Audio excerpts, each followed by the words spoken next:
All right, Coach. You got the result to get the clinch against a really tough team in Sacramento. What was the performance like from the guys? Gritty, I think. I think either team could have won it. Two good teams going after it. Two good teams playing a game that got ruined somewhat, but I think both teams really try to win, not just sitting there.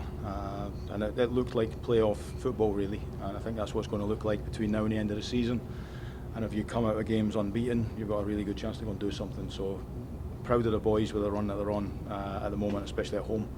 And we just need to make sure we go on the road, dig out some points, and hopefully bring it back here. You finish off the regular season 13 games unbeaten here. How important is it to get those results to get back here for the playoffs? It would be amazing. I think you saw the crowd tonight. The crowd were brilliant. The boys fed off it. Crowd made it hostile. They were aggressive when some of the refereeing decisions were, let's say, questionable, to say the least. And the crowd were into it. And I think that's because they respond to the heart and the spirit in the team. And it's important that we keep that, and we'd love to bring a playoff game back or more.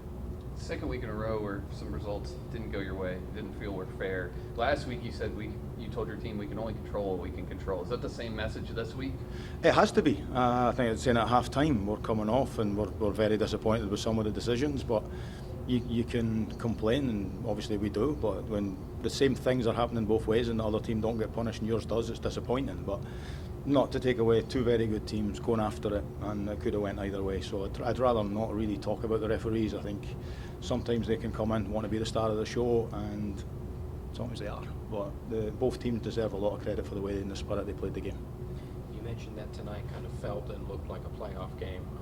I think the final 5 or 6 games that you guys will have played by the end of the season were all against teams above the playoff line. Do you think that will help you come playoff time, that you've been playing against playoff caliber teams? Yeah, I think so. It's a good point. And I think that when you're having to prepare for those, and it's only Saturdays and we're week to week, it really sets you up for playoffs. And I think the prep becomes very important leading into a game like Sacramento. So like if someone comes here in playoffs, we need to deal with it the way that we did tonight. And like I say, don't get beat. But obviously we're always trying to win. But just proud of the boys' effort and what they gave us. And we didn't really, they might say the same, but I don't think we looked like getting beat. Do you feel like the team's in playoff form right now? Are you happy with overall the way they're playing? Yeah, definitely. You can only, like, you play the teams that are in front of you, and I think that let's say the so-called bigger teams that have come here this year, we've dealt with them. Tampa's been here, San Antonio, New Mexico, Phoenix, all teams that would fancy themselves to be real top ones. They've come here and we've taken 1 or 3 points off the majority of them. So we're pleased with what we've done this season so far, but we know we can't rest on our laurels because there's a lot of good teams in the division. But with the quality that the players have and the quality they continue to show, I'm really, really hopeful for a brilliant end to the season. Thank you, Coach. Appreciate it.